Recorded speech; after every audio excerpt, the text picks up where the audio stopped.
সেদিনকার মতো আমার আর কোনো দিনও এরকম ব্যস্ততময় দিন কাটে নাই। বলতে গেলে সেদিন আমার এত হ্যাট্রিক ছিল যেটা বলার মতো না। সো কেন হ্যাট্রিক বলছি বা কেন এত ব্যস্তময় দিন পার করেছি তা নিয়ে থাকছে আমার আজকের ভিডিও। আসসালামু আলাইকুম মাই বিউটিফুল হোমিস। আশা করি আপনারা সবাই ভালো আছেন এবং সুস্থ আছেন। আমিও ভালো আছি এর আগের দিন রাত থেকে আমার একদমই ঘুম হচ্ছিল না, কারণ এর পরের দিন আম্মুকে নিয়ে হসপিটাল যাওয়ার কথা ছিল। আর আমি পরের দিন সকাল ৬টায় উঠেও যাই। উঠে আমার ওয়াশরুমে কিছু নামাজি আর আমি যেটা পরে নামাজ পড়ি সেটা বিছানো ছিল, সেটা ধুয়ে আমি রেডি হলাম আর বললাম যে আচ্ছা চলো তোমার সাথে যাবো আম্মু। তখন আব্বু বলল যে যে হসপিটালে নিয়ে যাবো সেখানে তো আম্মুকে ছাড়া কাউকে অ্যালাও করবে না, শুধু শুধু যেয়ে বসে থেকে লাভ নেই।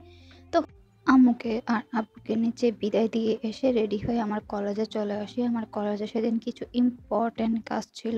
অনেক দিন ধরে যাবো বলে আর যাওয়া হচ্ছিল না। অ্যাকচুয়ালি সেদিন আমার প্ল্যান ছিল আম্মুকে হসপিটালে পরীক্ষা করিয়ে আম্মুকে বাসায় দিয়ে তারপর আমি চলে আসবো আমার কলেজে। যেহেতু আব্বু না করেছে যে আব্বুর সাথে আছে যাওয়া লাগবে না, তার জন্য আমি আর আম্মুর সাথে না গিয়ে রেডি হয়ে পরে আমি আমার ভার্সিটি চলে আসি। এসে এখানে আমার যে কাজগুলো ছিল সেগুলো আমি সম্পূর্ণ করি। কিছুদিন পরে আমার কিন্তু ২ টা এক্সাম একসাথে পড়ে যাবে, যার কারণে আমার এই কাজগুলো খুব তাড়াহুড়া করে শেষ করতে হয়েছিল। অ্যান্ড দেন কাজ শেষে আমি কিন্তু আবার ব্যাকও করে ফেলি। আর এটাই হচ্ছে যে আমার কলেজের সেই প্রিয় রাস্তাটা। আমি দোতলা দিয়ে যাচ্ছিলাম। ভিতরেই কিন্তু সেমিনার রুমটা ছিল।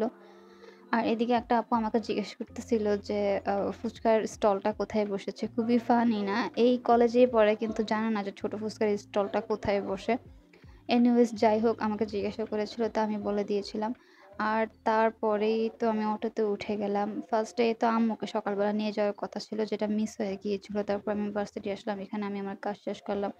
এখন যাবো আমি বাজারে। আমি বাজার করতে আম্মু আমাকে টাকা দিয়ে দিয়েছিল। কিছু বাজার ঘরে দরকার ছিল সেগুলো করার জন্য। যেহেতু আম্মু সারাদিন হসপিটাল থাকবে, সেহেতু রান্নাবান্না করা বা বাজার করার মতো কেউ ছিল না। আব্বু আম্মুর সাথে হসপিটাল বসে থাকবে। আর আমার বাকি ২ বোন ছোট। আমিই ঘরের সবার বড়।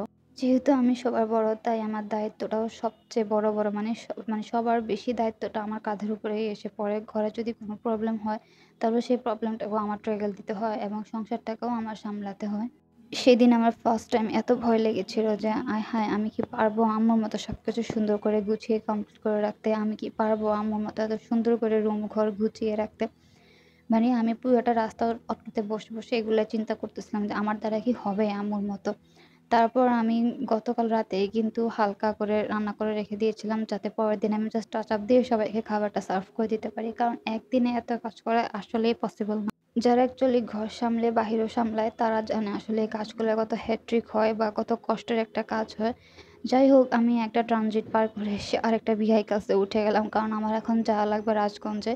তো আমাদের ভার্সিটি থেকে রাজগঞ্জ কিন্তু বেশ খানিকটা দূর, প্রায় ০.৫ ঘন্টার রাস্তার মতো। তো আমি একটা অটো থেকে নেমে আরেকটা অটোতে উঠে পড়লাম। এখন আমি চলেও আসলাম কিন্তু রাজগঞ্জে। এখন আমি নেমে যাবো অলরেডি। আর সিরিয়াসলি সেদিন আমার কেন জানি হাত পা কাঁপতেছিল যে আসলে আমি বাজারটা ঠিক করে করতে পারবো কিনা? আর করেও একা নিয়ে যেতে পারবো কিনা? কারণ ওজন কিন্তু মাশাআল্লাহ বেশ ভালোই হয়েছিল। কাঁধে আমার ভার্সিটির ব্যাগ ছিল, সেখানে বিভিন্ন ধরনের ডকুমেন্টস ছিল। আর হাতে ছিল আমার বাজাজ, যেটা মিনিমাম ৪ থেকে ৫ কেজি হবে। আর এখানে একটা ইন্টারেস্টিং জিনিস আমি দেখে ফেললাম যে আমার নামে একটা জুস পাওয়া যাচ্ছে। তো দেখে আমি সাথে শুট করে নিলাম যে না, ভিডিওটা মাস্ট বি শুট করা লাগবেই আমার।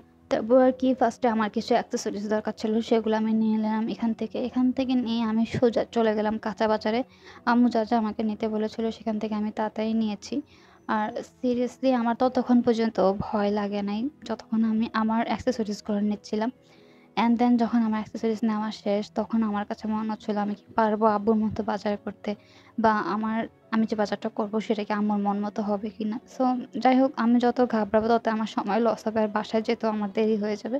যেহেতু আমার বাসায় ২ টা বোন ছোট একা আছে। তো আমি তাড়াতাড়ি করে যা আম্মু লিস্ট দিয়েছিল সেগুলোই সুন্দর করে নিয়ে নিচ্ছিলাম। এখানে একটা জিনিস পাওয়া যাচ্ছিল না, কারণ আলুটার জন্য আমাকে কাঁচা বাজার যাওয়া লাগবেই।